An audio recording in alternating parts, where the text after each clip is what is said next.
I'm going to be going through this presentation extremely fast. So I'm going to glaze through a lot of this. Topic of today that we're going to get to is like, as an LP investor, how do you do a little bit better due diligence? If you guys have any questions, feel free to put it into the question box or the chat box, and I'll try and get to it. I can micromanage. It's a different world today with the pandemic world. To me, it makes no difference. My 4,200 units are cash flowing.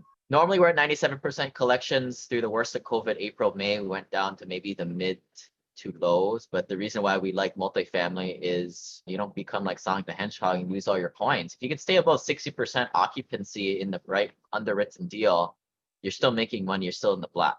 That's why we like real estate. Pretty good returns, but really good volatility. Currently, over $450 million worth of real estate. We have raised over $50 million within my group. A lot of doctors, lawyers, engineers, a lot of engineers, in fact. 4,200 units. If you guys like podcasts, check out my podcast, Simple Passive Cash Flow. But yeah, a lot of people like it. Check out the testimonials. Here's my background. So you got to know some context where this stuff is coming from. I got a bachelor's of science industrial engineering from the University of Washington. And then for some strange reason, I thought to go get a master's. They tell you to go to school, get a good job. And that was how the way I got groomed growing up by parents who also went to college, living that same life. Did a bunch of roles as a construction supervisor, then project engineer on the railroad, then became a city engineer for a couple of years and started to build airports. But stuff about me personally, I am super cheap or was very cheap in my 20s.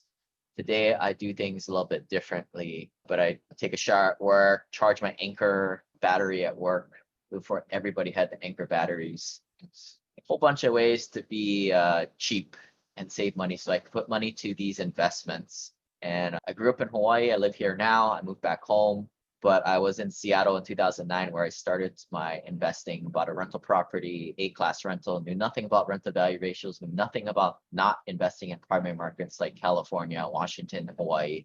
And that's where I got the taste of cash flow. $2,200 a month in rents and $1,600 mortgage.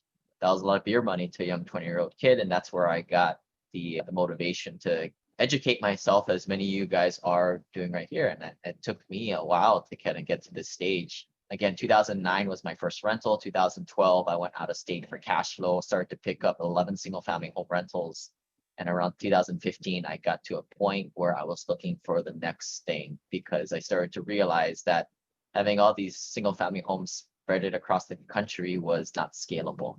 And it only at a few $100 of cash flow per property, I probably needed damn near 30 or 40 of these things. And it just wasn't practical. So that's where I moved more to being a syndication investor. And here's my progression in terms of numbers, right? You just buy more properties throughout the years and your savings rate goes up and you can use that to buy more properties. But somewhere along the road, you start to go into more scalable assets such as syndications. And I'm sure you guys know what a syndication is. I am a real estate syndicator. I sit in the cockpit. I put together these deals and we do all these things. We manage the manager.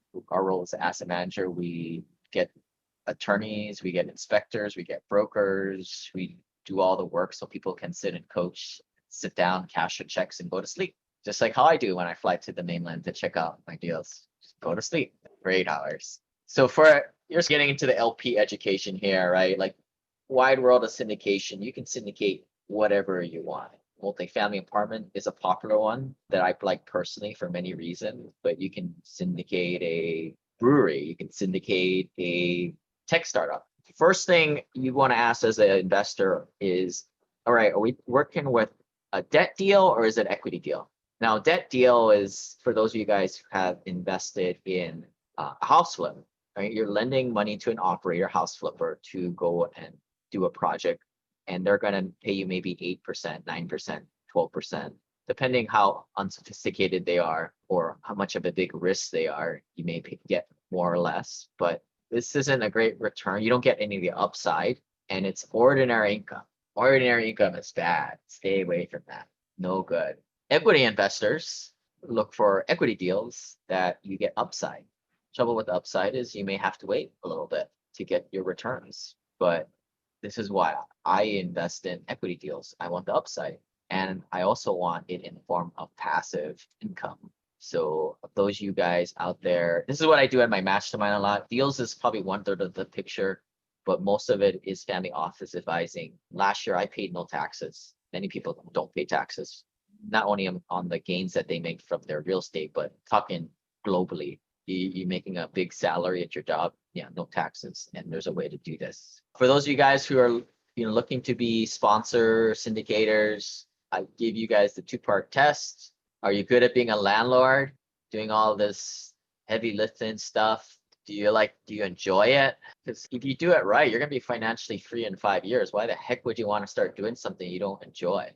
If you're like both of them, well, congratulations, buddy. I don't know what you're thinking. Just be a passive. This stuff is gonna be your life, being the sponsor, doing this stuff. Prashant knows this.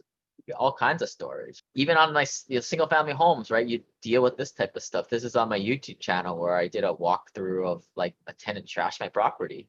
Wow. There's $15,000 of repairs. Actually, I had 2 of these. I can't remember exactly which one this is from. One was 10 grand, one was 25 grand. But yeah, that's just how it goes when you're a rental property owner. And when you're a syndicator, you've got to deal with that. I'm talking to high net worth investors. They're most of my clients, and this is the rubric that I give to them. When you're starting out, your net worth is under $500,000. Yeah, you got to buy single family homes because you can't really afford to go into syndication deals. You follow my progression on 2015. My net worth was at a point where it was decent and I owned 11 rentals, but I realized scaling past 20 to 30 rentals just wasn't going to be realistic. And this is where a key thing happened for me. I started to actually stop being a freaking cheapo. And I started to invest my money in different masterminds around other high paid professionals, such as doctors, lawyers, engineers, who were 10, 20 years older than myself too. And that was where I found this world of syndications and private placements. So I have a question here, Lane. As you just said that you started paying money to get into those high profile masterminds where these doctors and lawyers come around. Is that the mastermind for investors, or is it the mastermind for doctors who want to be investors? Or how do you find those masterminds? Masterminds for doctors. So doctors are traditionally, not to offend anyone, everybody giggles because doctors are horrible investors. And Yeah, a lot of those doctor groups are just really bad. If you guys, I'm sure you guys are in some of them. They're like free Facebook groups. You pay for what you get. yeah, I can't say it more than that. You pay for what you get. Like some of the worst places for us to go as passive high net worth investors are the local RIA. yeah, It's just wholesalers or flippers or people trying to make a first buck or get their net worth over $250,000.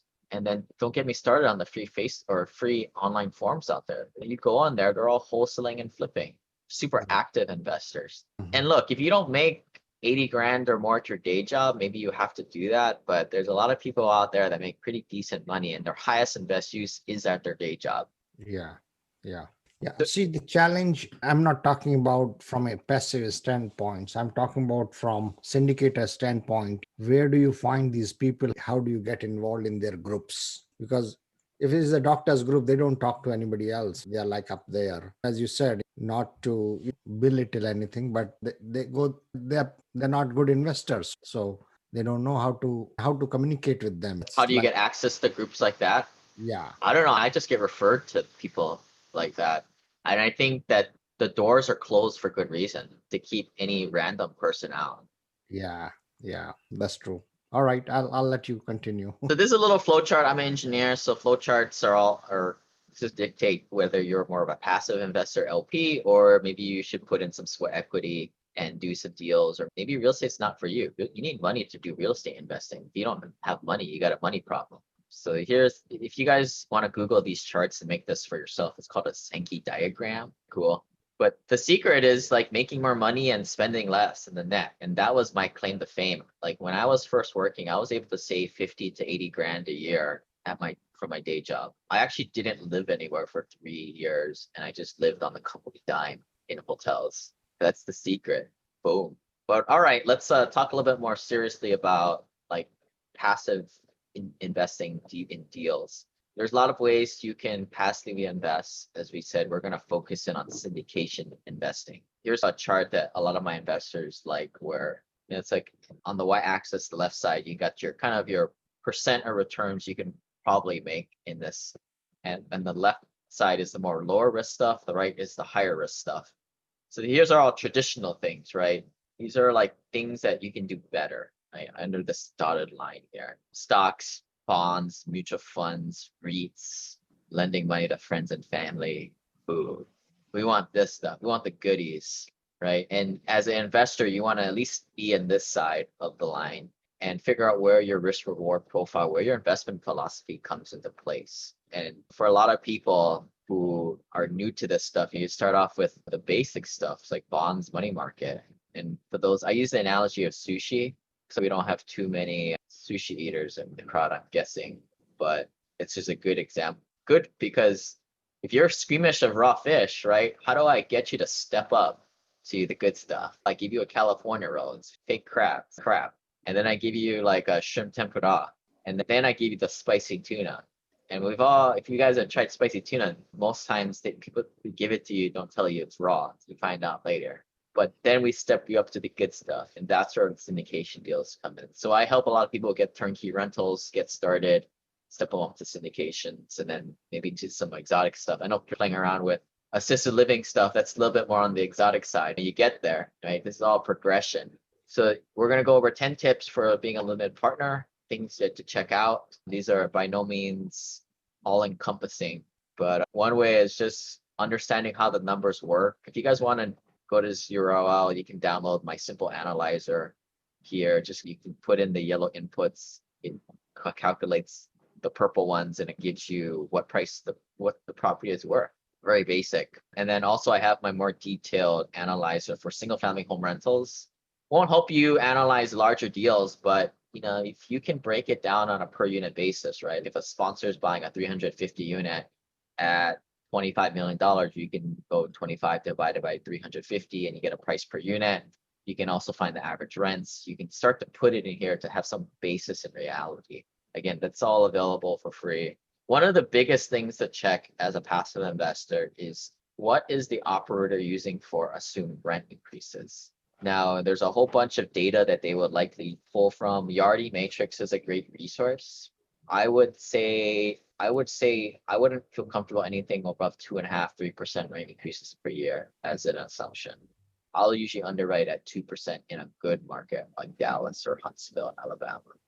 And most times they won't tell you how much they're underwriting for, but you can probably look at every deal sponsor pretty much uses this type of format. Unless you're in a dumb doctor investor group where they don't show you this stuff because they'll just confuse people. Sorry, doctors. Hey, just being honest. But you can take the gross potential income. You can see the difference between this one to this one, and you can interpolate the difference. So this minus this is the delta divided by this, and now you have your percent gain. So you can figure out if it's 2%, 2.5%, or 5%, which you don't want anyway. Number two, you can calculate your NOI, and you got to pick a cap rate. Just a little background if people don't know this, commercial real estate is off of the net operating approach to find the valuation as opposed to comparable sales, which is based on emotion. Boo, we don't like that. We don't want emotion. That's like residential properties. We want net operating income.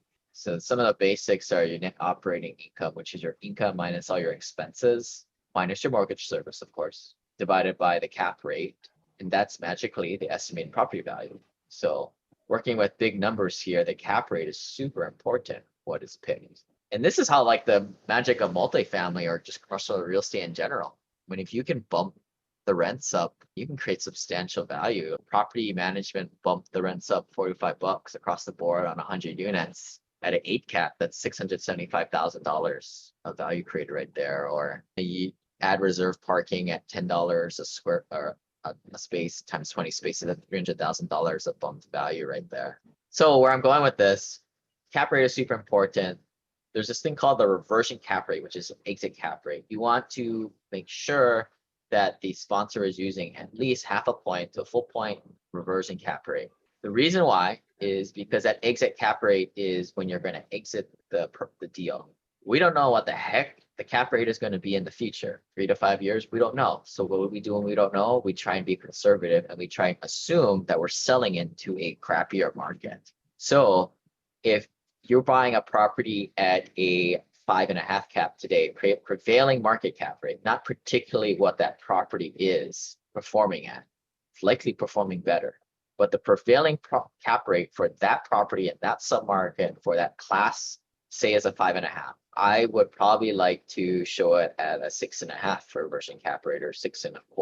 Something to check as an LP, because this cooks the numbers.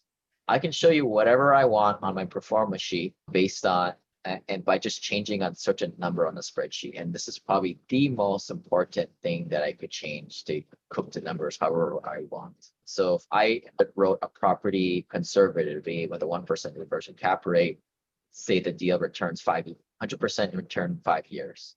But if I sharpened my pencil and did only a 0.5% reversion cap rate, now that turns into 129% return in 5 years.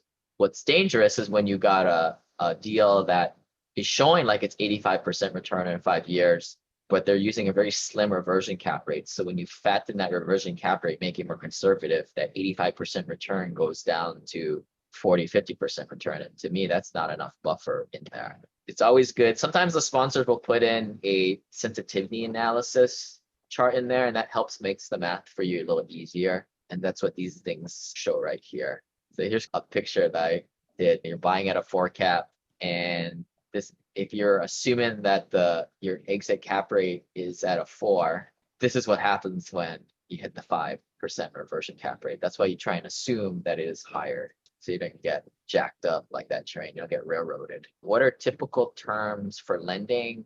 This is a little old, but yeah, a little bit below. Maybe 2.9 is the lowest I've seen recently. Fannie Mae, Freddie Mac, loan to values. You get better loan to values in tier 1 markets, which are like San Francisco, New York.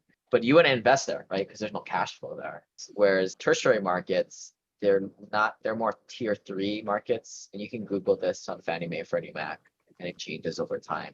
But they're going less than 80%, probably like 70-75%, 25, 30-year amortizations. But this is the big one up to, it's the term length. And you want to have a term length that is at least longer than 10 years, I would say.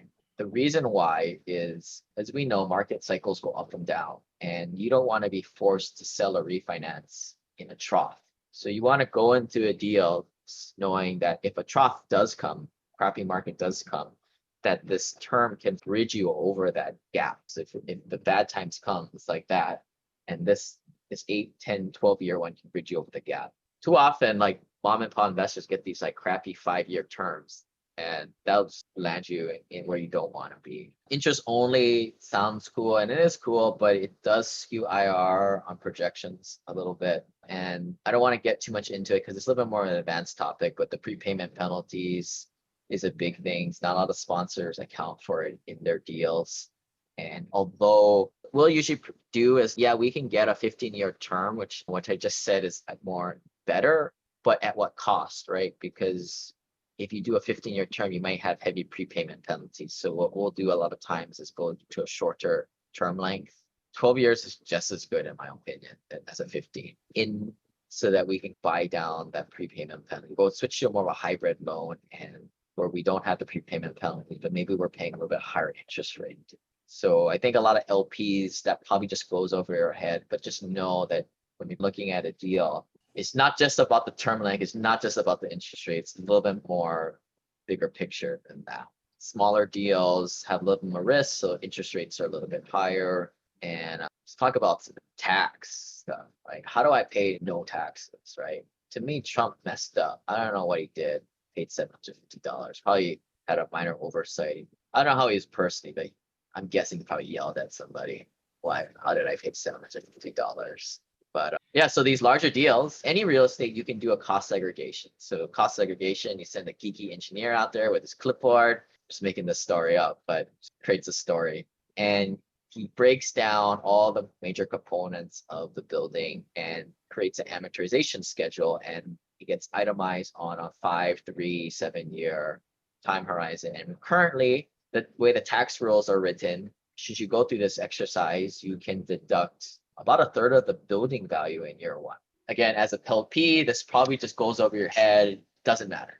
You go into a deal, they have good leverage, they're doing a cost segregation. I'm seeing some of my investors get 60%, even over 100% of what they get back. So they put in 100 grand, they get maybe 60 grand to 100 grand of losses on their first year. And they can use those losses, they just stick it in their back pocket and use it strategically when they want. And this is what I work with my clients on. It's like, how do we bring this into your own family office to pay less taxes? I'm not a CPA, but I don't got a job like CPAs, put it that way. And I don't pay very much taxes. The CPA's job is to do the forms. To me, they're not really there for strategy. That's your job as the investor. I'm not a big fan of 1031 exchanges either, especially when you go into these deals and you're getting so much passive losses. If you sell anything, you should just have all this passive losses banked up to offset that capital gain and depreciation recapture. But yeah, I work with a lot of my clients. We look at where they fall AGI wise, strategize on what's the best deployment schedule, what deals to go into. Here's my 2016 taxes, paid 23%. This is before I was just a rental property owner at this point. And 2018 started to invest in deals. My tax rate was 4.2%. And this year, boom, 0%. I know some people think I'm a jerk, but look, I'm the one who put in all this money into the economy, funding deals and making this economy work. To me, if you're not doing that, well, that's what you got to pay taxes for. If you guys want to check out my tax guide, it's simplepassivecashflow.com/tax. I'm sure you guys talk about this a lot, but not every deal is the same. In fact, it's very hard to make it like compare different deals. It's important that when you look at a deal, all right, what property class is the A, B, C, D, and what kind of neighborhood class it is, A, B, C, D. A class is pretty safe. A young gal could probably go running at night. Class B, probably she doesn't want to do that. Class C, I don't even want to be out there during the daytime. That's my loose barometer. But I tell investors, yeah, just come and walk properties with us, and that way we can calibrate actually getting the vibe. That's why I visit properties, because it's just getting a vibe of things. And then that's why our plan is to invest in more class B and C housing, because in a recession, this bell curve American population kind of moves downward, and we can catch the people coming from the luxury and B class stuff. If you guys are new to real estate investing, I would go check out a book by Gary Keller, Millionaire Real Estate Investor. He's got this figure in here. It's just, I mean, that just says a gazillion words right there. If you guys want to take a screen. Can we just discuss this for a second? What is it doing? What is it? Yeah, so a lot of things going on here. People, it's what it's basically saying is that there's a sweet spot in terms of buying crappy like class D properties. You don't want to go too low end, and you don't want to go too high end. You don't want to go A class. This is why we stay in the middle. Workforce housing is class B and C. So why do all these high class syndicators, they are starting to go towards A class properties? I'm seeing a bunch of syndicators lately going towards A for whatever reason. I don't know why. Acquisition fees, big payday when you close a deal, right? On one of those like $20 million deals. Yeah. Yeah. I personally am trying to stay away from class C deals personally, because they're a pain in the butt. Like tenants, they don't have much savings accounts. Yeah. But every deal is different. That's why you have to dig into the P&Ls and rent rolls. And quite frankly, LPs don't have a clue how to do that, which makes this extremely hard to do, which is why I say, unless you're going to be an underwriting specialist, the best thing you can do is to build your network, which like what you guys are doing here, and building relationships with other people so you can invest via proxy, make real friendships. Yeah. Yeah. And ask what they're investing in, who to stay away from. Simple. Your network is your net worth. I think that is the most important slogan that we have in real estate. Your network is exactly. And if you're doing the cheap, easy, free method, you're paying for nothing. Yeah, you're gonna get a crappy network. You're just gonna get a bunch of cheapos in there too. Yeah. I was one, and I'm recovering cheapos, so I could say it. Yeah. I see it a lot of times. So going from single family homes to syndications, for those of you guys who are direct property owners, it's like going from I'm a basketball fan. I like LeBron James because we're the same age. But yeah, do you skip college and go straight to the pros? And what separates LeBron James from Lenny Cook there on the right? Definitely not winning any NBA championships. When do you jump to the big leagues? When do you go from single family homes to syndications? I have an article on this at simplepassivecashflow.com/syndications, where there's this little graph here. But for the most part, yeah, if your net worth is under $250,000, I would say stick to the small stuff. or you have to put in sweat equity. Getting to the end of here, if you guys have any questions, put in the chat. But here's just some random things that I see a lot of unsophisticated investors make as mistakes. So they focus on the general partner LP split or the pref. They're like, oh, that's a 70-30% split. That's not good. This one's 80-20. It's like, dude, that has nothing to do with anything. Look at the deal assumptions. Look at the deal. Who cares if it's a 95-5 split? If the deal sucks, it's going to tank anyway. Number here, cap rate gate. This is using the right reversion cap rate. You don't want to be like that train that got smacked because it didn't assume for cap rate expansion. Check the comps. What are the other like properties renting for? And this is hard to do remotely. The best way, and this is what I always do when I go to a town and check the property, I also check out the comps. I look like I'm like 25 years old, so I actually can go in my hoodie and go and pose as a tenant. Not saying that's practical for people to do, but that's what you should be doing as an LP because all the stuff is based on the comps. What are those other comparable properties renting for? They don't dig into the pro forma return on investment.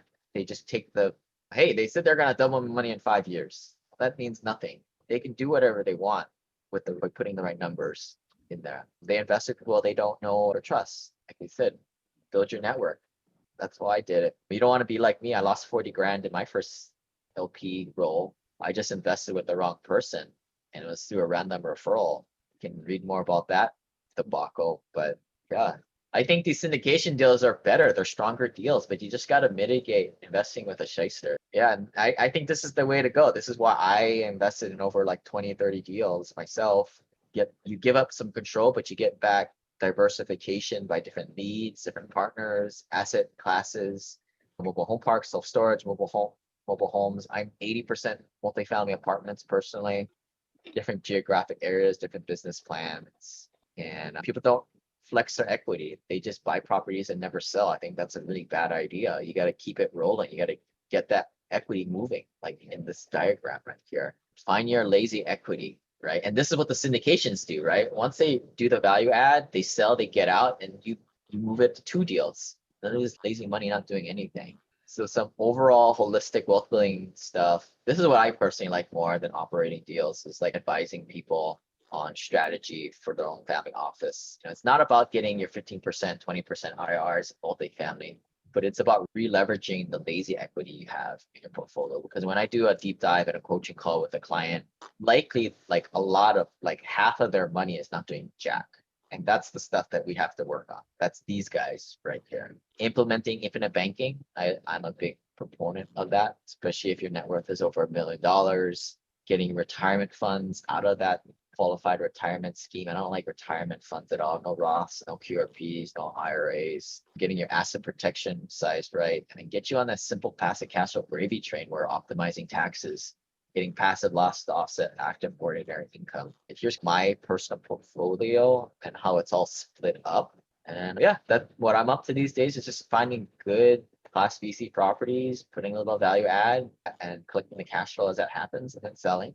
And yeah, that's my way of wealth building is being like Atrio, a little bit singles here and just going into good deals. Here's like my ideal portfolio or how someone should start off with a bunch of rentals, layer on top of your syndications, then do something a little more exotic and get out of the rat race and get to a point where you can hit critical mass. How many years did it take for you to get out of your rat race? I think the year I quit was 2018 or 19. Can't remember. But I started investing, bought my first rental in 2009. And in 2015, I had 11 rentals. So what people don't realize is it took a decade to do. Yeah. And I was powering at I was putting away like on average, maybe 50 grand to savings every year to put to more investments. What is one thing that you would like to tell your listeners in terms of those who want to get out of rat race time frame? It's all based on their personal situation, right? Are we talking about a broke guy who has no job? No, Oh, no, I'm sorry, I can't help you. If you're a high paid working professional making over 100 grand a year and you're able to save 20 grand a year, all right, cool, we can work with that. If your net worth is under $500,000, well, maybe go buy a rental property to learn this a little bit. But once your net worth gets over $500,000, yeah, syndication deals and the simple passive cash flow gravy train, we're paying no taxes. It's all math, right? People can download this calculator at simplepassivecashflow.com/legacy. Mhm. But if you're able to save maybe not 50 grand, how me, I was able to do when I was single, but like 30 grand a year, and you're able to grow your money at 5, 10, 15%, this is how your net worth grows. And it's Yeah. just exponential growth. Cool. If you guys want to get a hold of me, shoot me an email at lane@simplepassivecashflow. But yeah, thanks for having me. No, very good, Lane. People want to know what is the real success. What is deep inside? What do you attribute to your real success? Find the right plan. I just outlined a little plan right there, but find out and execute. Very little people execute in this world. Mhm. I spend too much time screwing around on social media. To me, it's like if you're a working professional, you just have to be investing and you'll get there in under 10 years. It's not that hard. It's simple. Yeah, I think under 10 years is easy. I think anywhere from 5 to 7 years is an optimal time frame, because I recently started. I mean, I'm a little bit behind, but I recently started 4 years ago. I make good money in my job. I haven't quit my job. I thought of quitting, but still haven't come out of it. I'm adding constantly new properties in my portfolio, and I mean, maybe 6 months, maybe a year down the line, I would be ready to quit. I think if you're making over 100 grand a year, hold on to that day job for as long as you can. It allows you to be very lean with your time and be very efficient so that when you do quit your job, you have the systems in place. And this is a money intensive business. This is investing. We're not creating startups out of nothing. So you need that cash, that income stream behind you. Yeah, and it takes time for you to build your network. It takes time for folks to start trusting you. Are you a sponsor only, or are you a sponsor as well as capital aggregator? I am a sponsor and operator. Okay, got it. And what kind of team do you have? I know you are in Hawaii, and I mean, do you travel to the United States, or do you come here? I'm sure you have students all across, those who probably are your boots on the ground, depending upon where you have the deals. My students are all passive investors, Okay. and it's very separate. It's a different business unit than my operations side. But on my operations side, it's me and some support staff. Like I tell investors, I'm the principal. I don't have a director's operation Western Hemisphere, which is why I don't need to pay. Like some of these deals, they have 3, 4, 5, 6% acquisition fees. I don't need to do that. I don't have all this loaded staff. And that's just how I wanted to run my business. I don't need to grow it to be that big. I want it to be more boutique. They try to keep their costs down, but in this business it is very challenging to keep the cost as little as possible, because syndicators, in my mind, syndicators do not make enough money until they exit the deal. But during the deal, we hardly make any money, which Yeah. is, unless you have constant deal flow, constantly new deals coming, is very hard to keep up. It's only when you start exiting the deals, which is 2 3 years down the line, a lot of hard work. That's my thought right now, and maybe you have a different thought on that. At least for 3 years you don't get paid enough. Yeah. And that's why, like I was mentioning earlier, like some new unsophisticated investor will look at like the split scheme and be like, ooh, if it's more than 80, 20%, that's too rich for the general partnership. But I look at the opposite. I'm like exactly to your point, like what kind of decent sponsor that has a track record that will work for less than a 70/30 split, you Mhm. know? All right, man. Well, go ahead and invest in that deal. Good luck, buddy. But it just is not worth the effort, right? It's like rather go to your day job. Who cares about this stupid investment on these cheapskate investors at a Right. certain point, right? Right. Like No. it's just economics. Syndicators, they should earn a certain price. Yeah. That's the economy. If they're creating the value, if they're more than exceeding the best alternative that an investor has to get their grow their money safely. Lane, help me understand what does it took you to break down from being controlling as a single family home investor to syndication. What was it like, the mindset and the You have rentals now, or in 2015, I had 11 of those annoying Mhm. buggers, and I'm sure you can get a sense for this. 11 is a pretty decent sample size. I had an eviction or two every year, so one every 6 months, and some kind of big issue or catastrophe that happened every quarter, right? Not, I guess not a catastrophe, but like A toilet breaks, a tree falls on the house or something. We got property managers. We're not dummies. Yeah. We don't do this stuff ourselves. So it's about emailing that the property manager. So it's not that hard. But I just saw your Honolulu cookie company. Sure. But so at like 11 rentals is that much work, which isn't that hard. That is what, $300 per property of cash flow. That's what, $3,000. That's good. Yeah, that's great. I was happy for that when I was in my early 20s. But what American family can live off of that, right? You're gonna need damn near 30 houses, 40 houses, and then you're gonna need, multiply all that by 3 or 4. So an eviction every other month, some kind of big cash every couple of weeks, just becomes a job.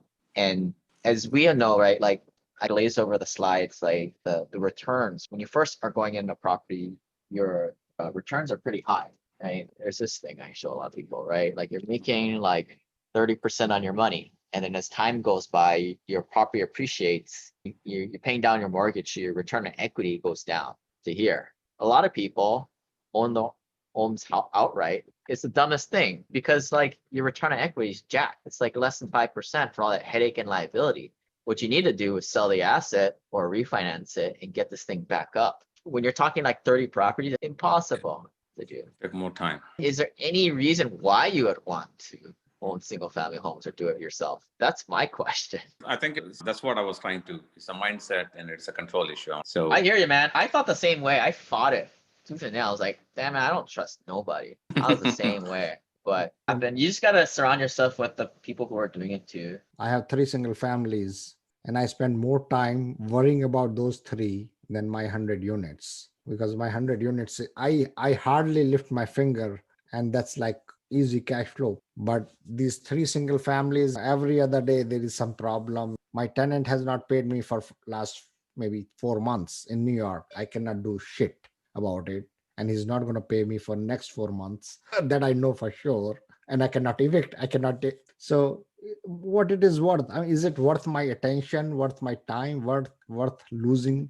sleep over 1 single family on which I was making only $200 a month, and at the end of the day it will be all gone? So that's my 2 cents for single family versus multi. I've got a couple other points to add on. Number one, the taxes. You're getting these manini little like depreciation with single family homes when you don't do the cost segs. Just get way more losses that you can play all these tax games and pay no taxes with. Second of all, when you're on the small scale, you're competing with so many unsophisticated investors, right? We go after these properties that are 100 units and above. We're also staying below the institutional guys, right? The guys investing people's retirement monies for 5%. Like there's this kind of bubble we stay in, sweet spot, where you're above all the unsophisticated mom and pop investors who buy the 4 unit, the 8 unit, the 16, the 32 plex, the 50 plex, and we stay above those guys. I love those guys because we eventually buy the properties when we screw it up. Nothing about old people, but like if you can't use the internet, sorry, you can't asset manage these days. That's correct. No, that's correct.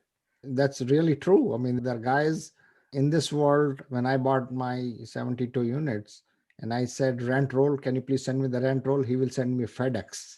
I said, I don't need FedEx. I said, send me an email. There are people like that in this world. You ask for some information, they will, okay, I will get it printed and send it to you by FedEx. I said, why can't you just send it to me by email? Sounds like opportunity to me.